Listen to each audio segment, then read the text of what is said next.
I'd like to welcome everybody to our webinar, 5 Ways to Make a Good Buyer Experience Even Better. My name is Sarah, and on behalf of Qwilr and Chili Piper, we're glad that you're here and we appreciate your time today. We have a great discussion plan, but before we get too far, we have just a few housekeeping items for you. As you've already discovered, we like to use our chat box, and we encourage you to submit your questions at any time during this session, and we will answer your questions towards the end of the presentation. If for some reason we don't get to your question during the live presentation, we'll follow up with you via email after the webinar. We also appreciate your feedback, and we have a brief survey when you exit the webinar, and we appreciate your participation in that.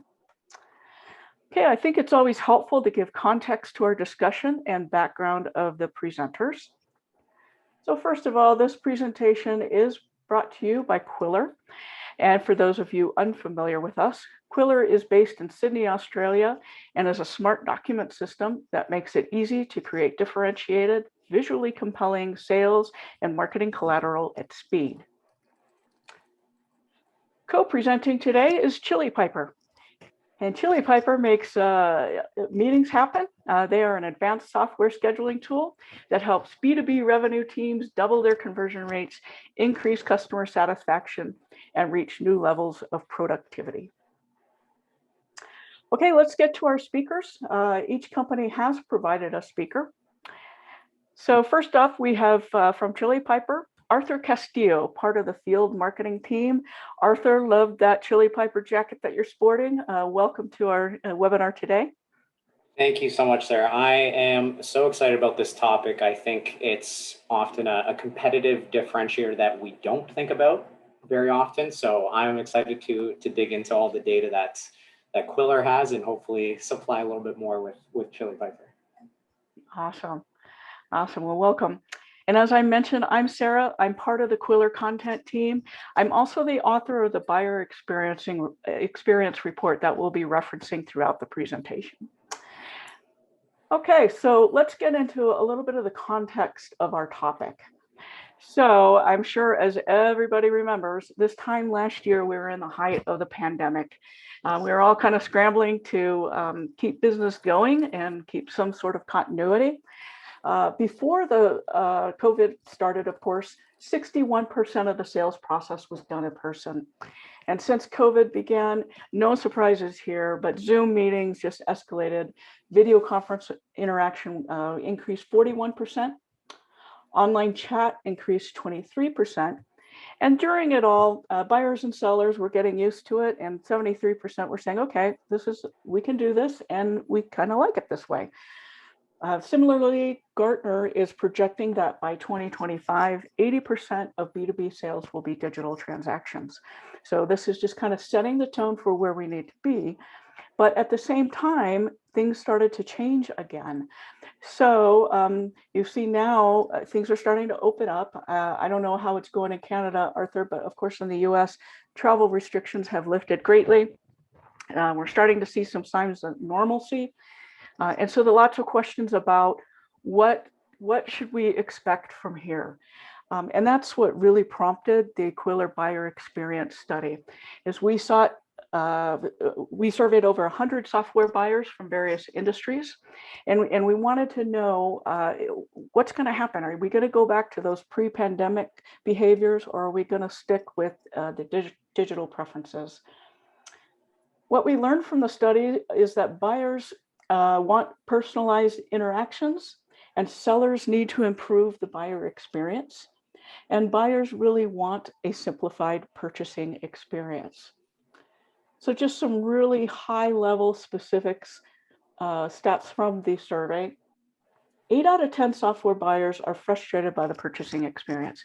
So if you thought you were doing a great job, some of the buyers are saying it's not really quite what we're looking for, and there's room for improvement. Specifically, 35% of the buyers are saying that the experience is just too complicated. There are too many steps. And 1 out of 4 buyers is giving us feedback that the process takes too long. Now, Arthur, I don't know about you, but I can't imagine any salesperson is arguing, hey, let's shorten the sales process. Yeah, for sure. And we're hearing a lot of similar things from our customers, our prospects, where they're getting people to the websites, they have a ton of traffic, even getting people to click that demo request button, but it's not necessarily translating to getting those buyers into their sales pipeline, right?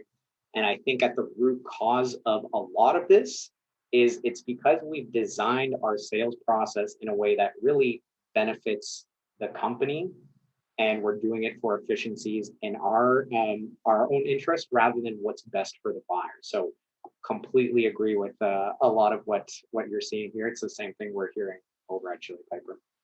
Yeah, absolutely. Okay, so when we talk about creating a positive buyer experience, we want to do just that. We want to tap into what influences the buyers the most and what they're looking for, what they want out of the experience. So we came up with 5 takeaways from our study and from our field experience from both companies.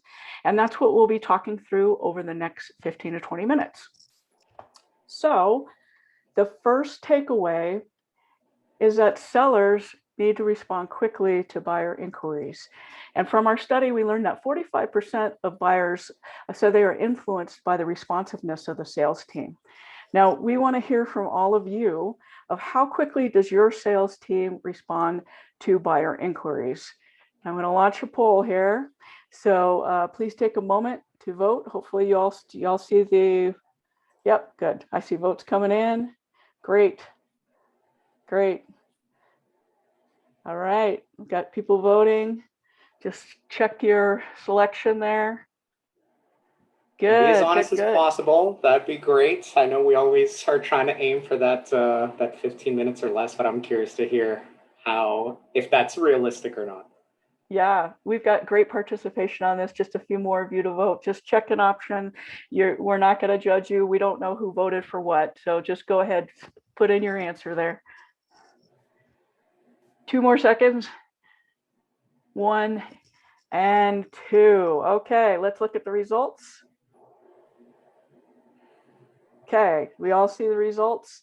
27% said 15 minutes or less, 33% 1 hour, 13% 4 hours, and 27% said 24 hours or more. So, Arthur, you're the expert on this one since you're kind of front line there with responding to buyer inquiries. So tell us, what do you think of this? Yeah, this is really interesting to see some of the results. I see a lot of people responding pretty quickly. Gary, you had an interesting point there that I will touch on in a second. So 2 stats that we often reference as at Chili Piper is that responsiveness to inquiries. And what we found both really say the same thing. On one end, they say 50% of the vendors that engage first with that buyer are most likely to win that deal. And then the other stat says 72%. Both are saying that buyers definitely want to have their time respected. And the quicker that you can get to them, obviously, the better that is. Now, here's where that context is really important, right? And Gary, you mentioned you hit them with that autoresponder and then you call within 24 hours. And this is where people tried to hack it, right? Where that autoresponder doesn't necessarily count as, hey, I got to my buyer as quickly as possible. We're trying to hack it, right? So that was the first hack, saying, okay, let's send them an automatic email. Somebody will be in touch within 24 hours or so. Then what we realized is that maybe around sales reps being busy, taking calls, whatnot, it was often very difficult for them to reach out in that instance to qualified leads, right? So the inbound SDR position was born. Now, what had happened there is that if a lot of what Gartner and Forrester are saying, by the time they get to your website, they've already done quite a bit of research, right? Maybe they've checked your website out, maybe a couple other competitors. At this point, they're saying, yes, I want to speak with someone and have my questions answered. And the problem with that inbound SDR was, again, it was designed for that company just to ask their qualifying questions.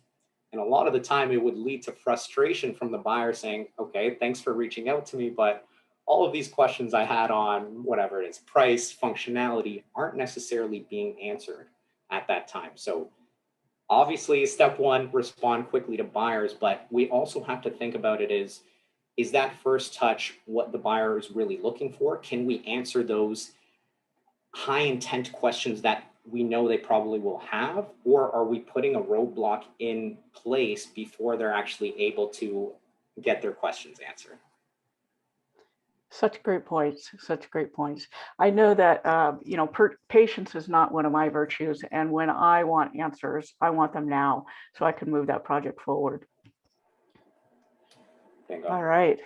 So that also correlates to our second takeaway, which speaks to moving a project forward. And that's buyers want to reduce step and want to optimize communications. So really, buyers want a faster process. 32% of them specifically comment on that. And again, I can't think of any sellers who don't want this too. Can you, Arthur? Yeah, of course. I think anybody would want a faster process. And that's, I think, is the good news. Both buyers and sellers want this to be a quick process. Yet I think what's happening, kind of what we talked about at the top, is that a lot of the sales process is designed for company efficiency rather than buyer efficiency, right? And it's almost like, imagine, Sarah, if you were going to the mall to buy a pair of jeans and you get to that store and they're saying, hey, could we just measure your feet, maybe take your blood pressure, see the cash in your wallet before we actually let you into the store? Sounds pretty ridiculous, right? But this is exactly what happens in a lot of B2B SaaS organizations. And one story I wanted to reference, Chris Walker, for those of you who are familiar with him, CEO over at Refine Labs, he actually tested what it would look like if I were to route directly to an SDR or an AE on that first touch. And what he found was that the likelihood of showing up to discovery was pretty similar, that first call. But as the sales process went on, there was a huge difference in the win rates between whether you routed it to an SDR first or an AE, and it was one rep all the way through. I believe, in fact, it was 4 times as much win rates if you were to route directly to an AE and kind of forego that initial discovery call with the SDR.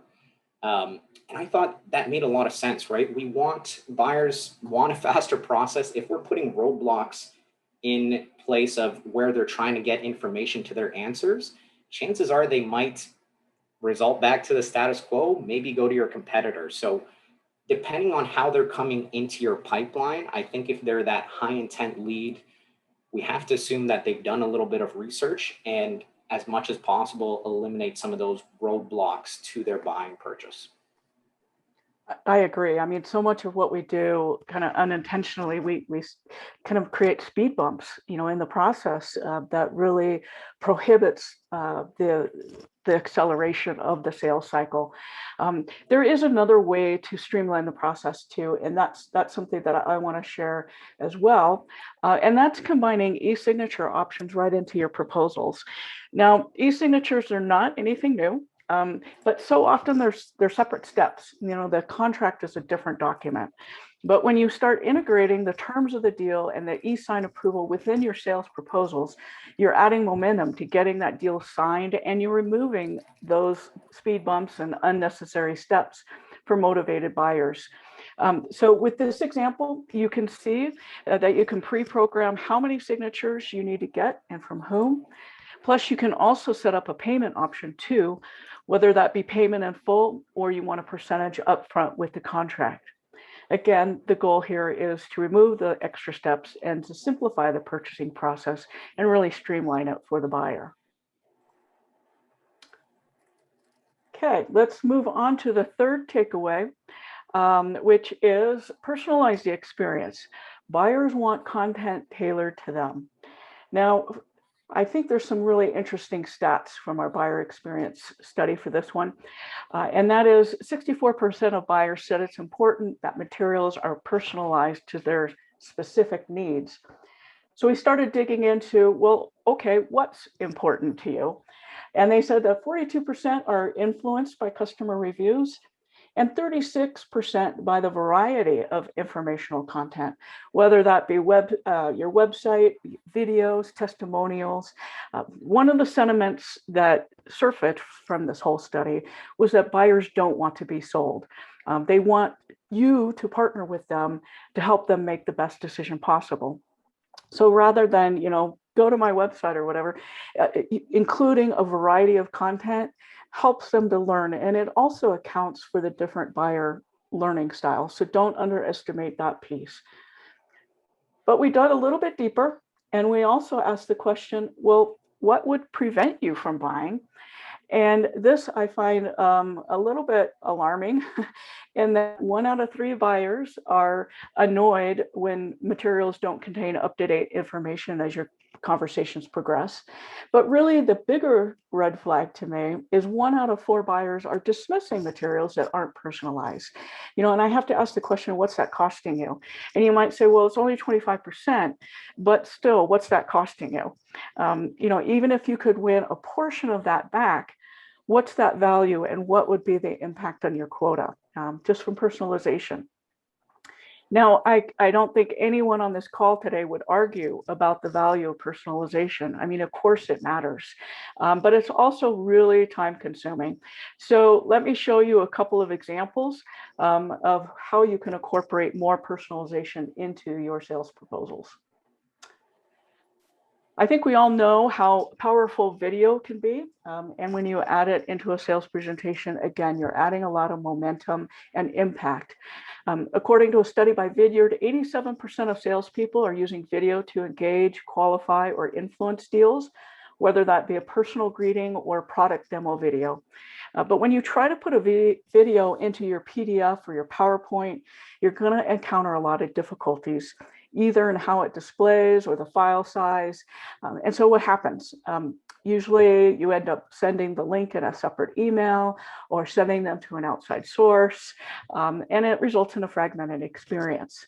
So including a video within or embedding it within your sales proposal, now you're really differentiating yourself and you're adding a personal touch to the viewer, which it makes it hard to ignore. Let's take a look at another one. This one I like because it's so very common that our data is siloed, right? It lives in the CRM, whether that be HubSpot or Salesforce. And if you want some personalized data points, your sales rep has to manually go in and pull those data points, which again can be very time consuming. So if you connect your proposal to the CRM, you can streamline that process and really free up some salesperson time. You can merge in data points, you can merge in pricing. Everything's documented in your CRM, and it's super, super convenient. Okay, let's take a look at the impact. And I know I saw a few people from Travel Bank register for this webinar. So if you're on the call today, just a huge shout out to you. Awesome job. I'm going to use you as a glowing example. But Travel Bank is building their proposals programmatically versus manually. And they've been able to reduce the time that they spend on preparing their proposals by 30%, which is pretty significant. So how are they doing that? Well, they are integrating with Salesforce, merging data fields in, but they've also got a library of saves blocks that their sales team can pull in based on the customer's expressed interest. So they're not preparing sales proposals from scratch each time, which is really a smart way to go. The time saving is impressive, and that's more time that sales can spend selling versus creating documents, which we all know we get hung up there. Okay, I think what's also impressive in this particular example is it's not uncommon that you have, 20 versions of a document. Maybe what you thought was current, then your CFO changes the next week on pricing or whatnot. And by integrating with your, your CRM, you don't have to worry about that because you're going to get the most up-to-date pricing information. So your errors are going to be reduced. There's no awkward conversations or anything like that. That you're guaranteed to get the most current and accurate information.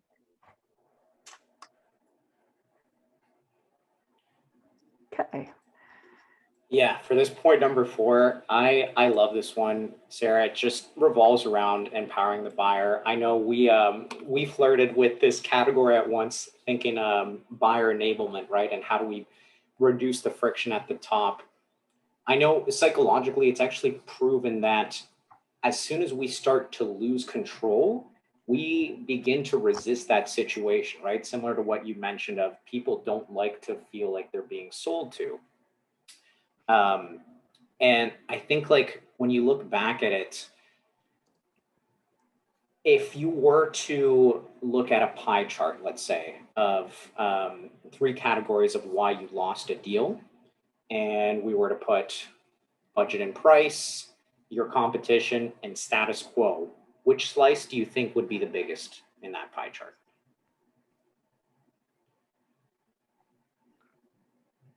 I already know the answer, so I'm going to refrain from guessing, but let's share Yeah. the answer with everybody. So 60% of the time it is actually status quo, right? And we're thinking, okay, we're losing for a lot of these other reasons. But I think when you go back to the empowering them and losing control, if we put the ball in their court and make it easy for them to make those decisions, eliminate those roadblocks, it does make it hard for them to revert back to the status quo, right?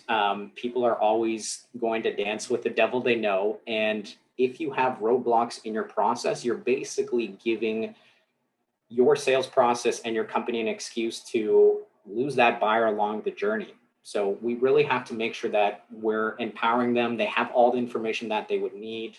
They're going through the sales process on their own time rather than forcing them through that company sales process. And we've heard this so many times, Sarah, through our customers that they really simply went on speed, right?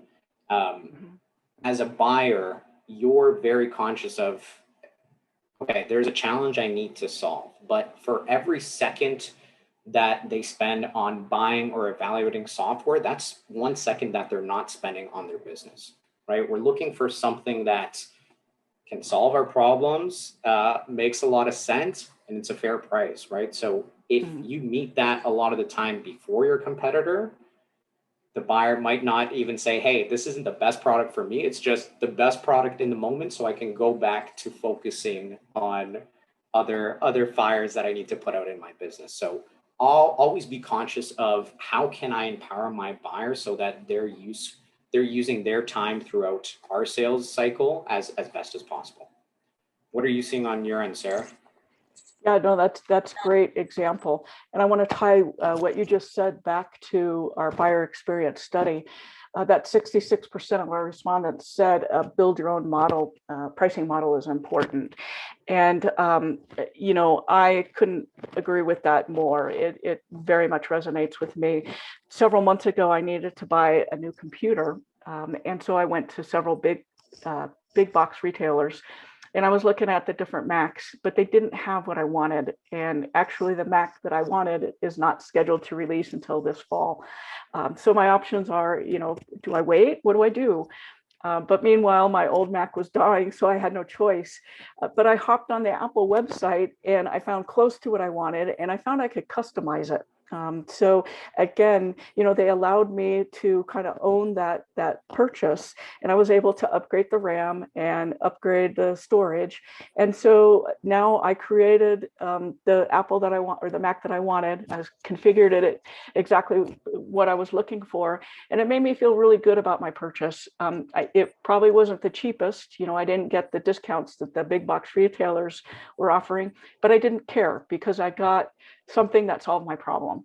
So, again, what you're talking about, solve the problem, and then the price becomes a little bit irrelevant there. And so I want to kind of ask the audience what they think, because I think that, we can all agree with this, and it's very common in e-commerce model, but we don't see it very much in software purchasing, of empowering the buyer to control the pricing and really modify the packaging. So I'm going to launch a poll here and see what you think. What do you think about letting the buyer control pricing and options? Yes or no? Have you done it? What do you think about it? Would you consider doing it? Please take a moment to vote now. Okay, good. Let's get a few more votes in. Good. Okay. I think this is Good. such an interesting question, Sarah. I'm curious to see how the audience answers. I probably, before speaking with you, would have thought a little differently, but I'm curious to see, what the audience thinks on this topic here about giving control of the pricing. Yeah, when I first heard of the concept too, I was like, what are you, insane? I mean, like the buyer would go, of course it's free, come on, but that's not what we're talking about here. So I think we've got a good sampling here. I'm going to go ahead and end the poll and let's share the results. Okay, so 21% said yes, we do it and it works well. Good for you. I'd like to hear more about that. 11% said no way, I'm afraid of the outcome. Been there, feel ya. I think Arthur can relate to that one too. 37%, the majority here are saying I've never tried it. Okay, that's good. Perhaps you'll learn something new here. And 32% are also on the fence about the idea. Okay, that's good. It's good. I'm glad that you're at least chiming in with your opinion. Arthur, any examples you want to share before I share more of the stats from the buyer survey? Yeah, I read this example a while back and I was super fascinated with it as well. McDonald's, we all know and love McDonald's. What they wanted to compare is once they started having those self-service screens when you walk in, they actually compared the cost of the average order on a self-service screen versus if you were to wait in line and just order from the cashier right then and there. And lo and behold, it was, I believe, 1.5. Pretty significant that the self-serve average order was actually more, right? And they went through different variables as to why, but the one I think that stuck out to me was that person didn't necessarily feel judged in that moment, right? Okay, maybe I want to upsize my fries or upsize my drink. I don't have to say it to another person. I get control over it. As you've seen in some of those self-service screens, they make it so easy for you to upgrade or make it a combo. So I thought it was pretty interesting, and I'm guessing if it works for McDonald's, I know it's a B2C example, but they seem to know a lot about their marketing over there. Yeah, maybe we need to offer fries with our software, huh? Exactly. Yeah. Yeah.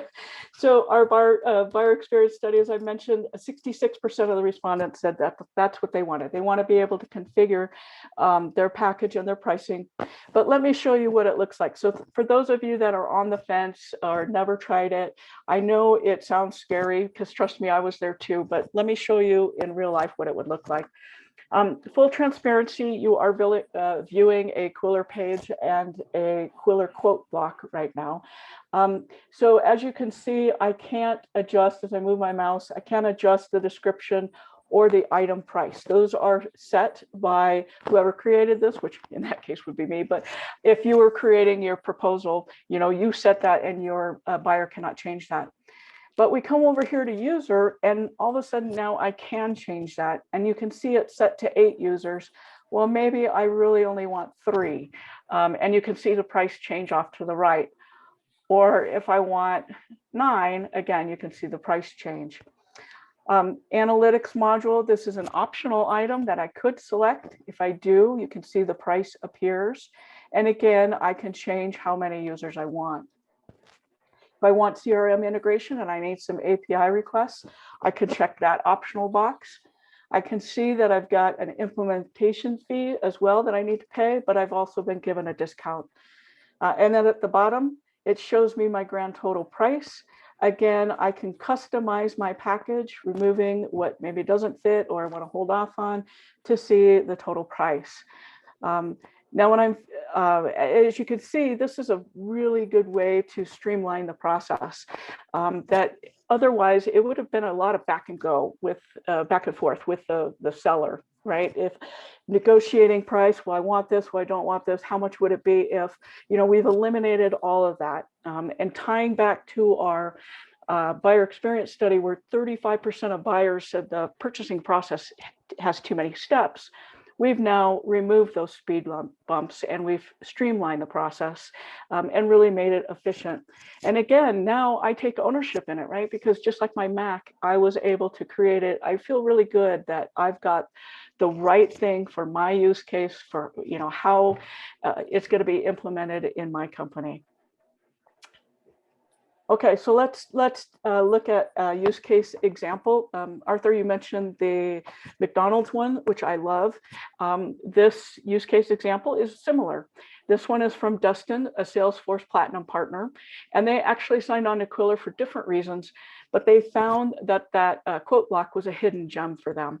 It not only made it easier for customers to sign by removing that back and forth of contract negotiations, but just like McDonald's, it actually increased their average contract size, which when I first heard that, I was surprised. But what they found was that customers could see other options.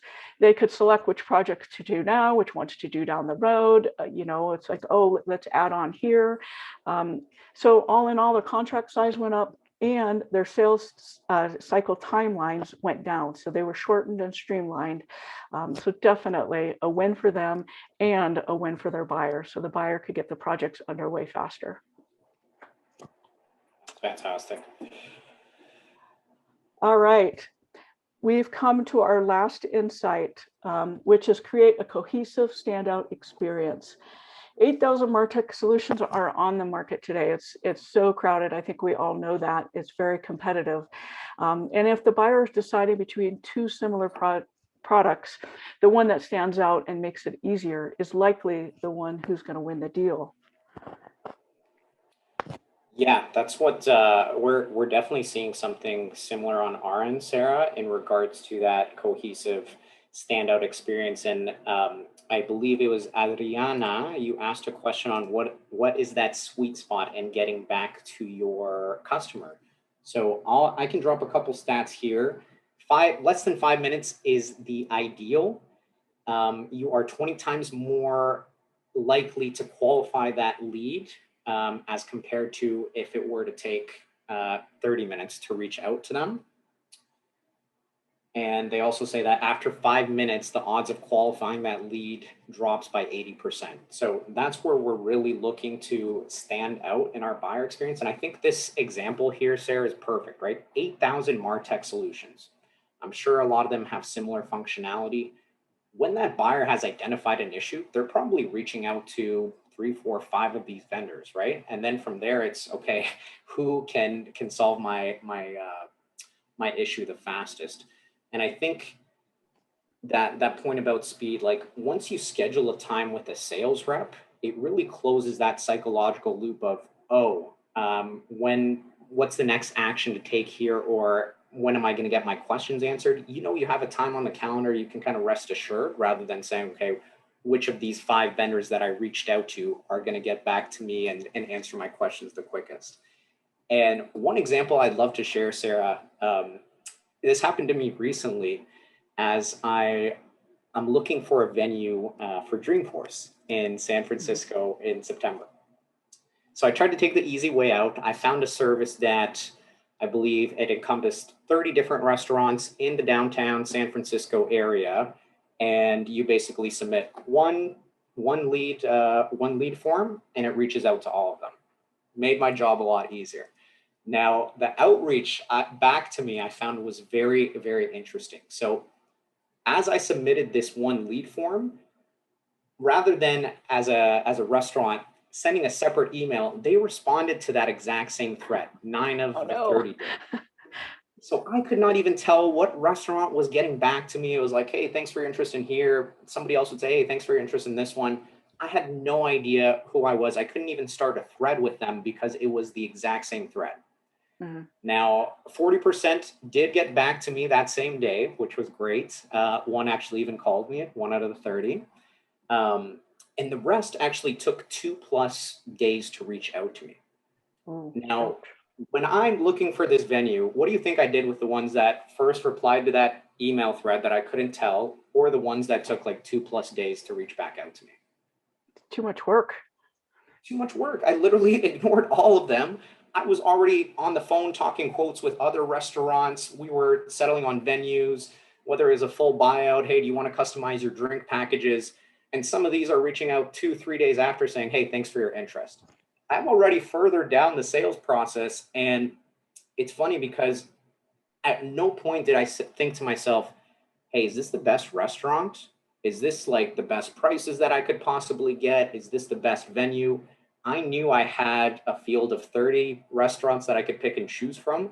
And the ones that were able to answer all of my questions, those are the ones that I ended up going through and getting quotes from, right? So I had a bunch of other things to do, like prepare for this webinar. I was happy with renting that venue, and that was out of like 30 restaurants, right? So it was cool. We often talk about it at Chili Piper, but being on the other side of that experience and recognizing that, wow, if they make it hard to me to even see, one, who am I responding to, and two, not taking the time to the point where I'm already way further down looking at quotes ready to sign off, and people are just saying, hey, thanks for your interest, they're already out of that sales process. So yeah, I'd love to hear what you're seeing on your end, Sarah, in terms of that standout experience.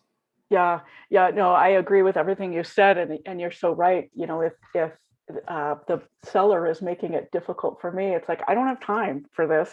I definitely want that simpler process as well.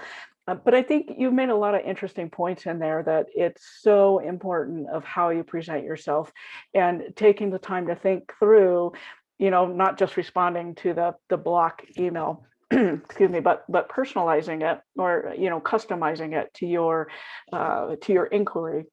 And again, I'm going to tie it back to our buyer experience study, because that's what I do. But how you present yourself and your brand either builds that trust or gives competitors a foot in the door. So 36% of buyers are influenced by the quality of your sales materials, and 26% are turned off by materials that aren't engaging or visually appealing. And how often have we all been sent, you know, this Word doc that it's just like, oh my gosh, this looks really time intensive to read, I'm going to put that off till later. And meanwhile, somebody else comes in with something simpler and they end up getting the deal. Um, so I think the point that I want to make, and I'm sure you do as well, Arthur, is that this whole buyer experience, it's a time where in the purchasing process that buyers are beginning to form an opinion about you and about your brand and what it might be like working with you should you sign a deal. From, you know, how responsive are you in outreach could indicate how responsive are you going to be if they have a problem, you know, if they sign with you. And same thing with discovery. Are you learning about them? Or do you really care, you know, about their personal situation?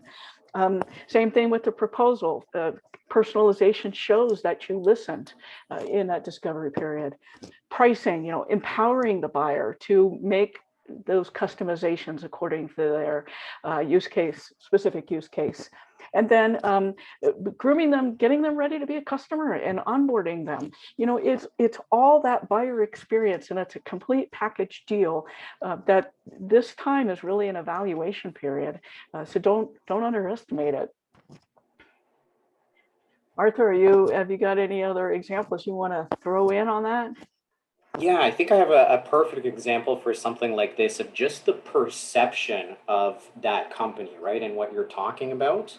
And I love this one where, similar to what you just mentioned, 8,000 different MarTech vendors, right? So we had heard this, this company took a screenshot, one of our customers, and shared this with us, where they were saying originally that buyer wasn't even going to look at them. He had the vendor set in mind for him.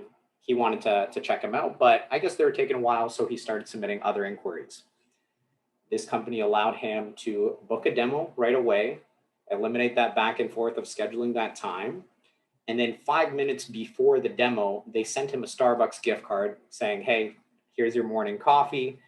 And he literally said to them before the demo even started, look, if you have your operations that tight where you're allowing me to book, you're sending me a nice coffee Starbucks gift card 5 minutes before, I know that you are the company for me.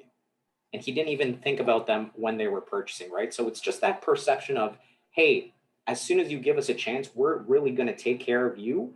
And it's giving them that fast forward to, what would this look like if I was a customer, right? And people are very hyper aware of that. And it shows if you take care of them, like you said, you listen to them during discovery, you prioritize their time, you answer their questions, people form that perception of your company that, hey, this is the company that I would like to work with. So yeah, hopefully it's a good example to share. I love that example. Thank you. It's a great example. Okay, let's go ahead and wrap up what we've talked about. The 5 takeaways for seller to recap here. Number 1, responsiveness matters.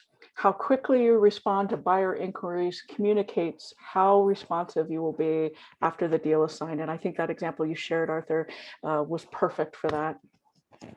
Yeah, we're seeing the same thing, right? And as we mentioned early on, 50% of deals are often won by the company that responds first. And just remember, don't hack that response. Yeah, good one. Number two, simplified processes accelerate the deal. Buyers want an easier, less cumbersome purchasing experience from lead to close. Buyer conveniences can accelerate the process. So just like we showed you, things like e-sign or payment options, or Arthur, you might have had a few other examples in there as well. Yeah, even from the requested demo, right? I think these buyers are clicking on things that they want, and then depending on whether it meets qualifications, we say, hey, you're not ready for a demo, then we put them in an email nurture to get them to sign up for a demo. It doesn't make sense. Let's give them what they are asking for, make it as simple as possible. But that's not our process, Arthur. Come on. Yeah, exactly right.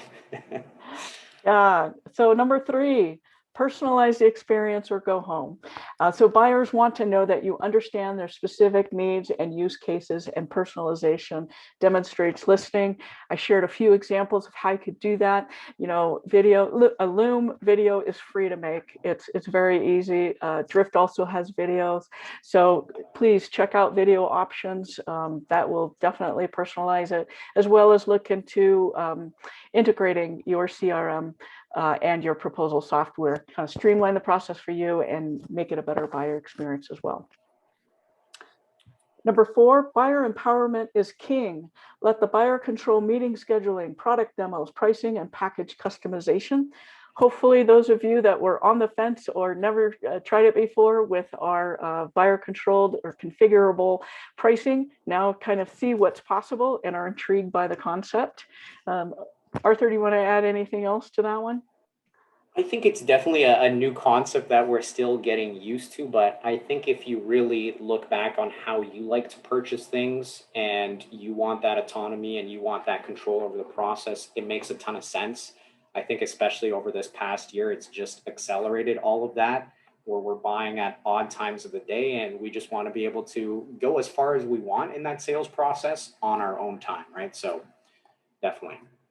Good deal. Yeah, and you shared a great example of McDonald's and the cost going up, or the total bill going up. So that's good. Yeah. Okay, and then lastly, standout. Buyers are more sophisticated, and your sales process should be too. Your buyer experience can be a powerful competitive advantage. So hopefully you got lots of tips on how to do that, and it is a complete package deal. Arthur, anything else you want to add to this last one? No, I think this is something that when people think about a competitive differentiator, maybe they think of a product or a feature that they have, or maybe they have better pricing. I think this is still such a new concept, and it's been proven that it wins deals, right? Me picking restaurant venues, or that one person, the perception of, wow, if this company has their operations that figured out, then yes, I want to be a customer of theirs. So anything you can do to put that buyer in the center seats, I think a great rule of thumb is if it's bad for the buyer, it's probably bad for your bottom line. Ooh, great one. One more time for those people in the back. Yeah, if it's bad for your buyer, it's probably going to be bad for your company's bottom line. All right. Good deal. Okay, we encourage all of you to take the next step. We know that we've thrown a lot at you today. For some of you, some of the ideas were really new concepts. So now take the next step. We are offering a complimentary buyer experience consultation. It's a 30-minute session with me, and you know that I'm in content. I'm not in sales, so no fears there. But what we'll do is we'll analyze your current practices and collateral, and I'll make suggestions for how you might improve it to kind of up your game on your buyer experience. But otherwise, thank you to everyone who, thank you to all of you who joined us today, gave up an hour of your time. I hope you got some actionable advice and takeaways that you can implement. If not, follow up with Arthur or myself on LinkedIn. We'd love to help you out because both of us were committed to your sales success. So that's what our companies are about. But until then, we hope that you have a great day. Stay cool, or if you're in Australia, stay warm. And we look forward to gathering again soon. So thank you very much. Have a great day.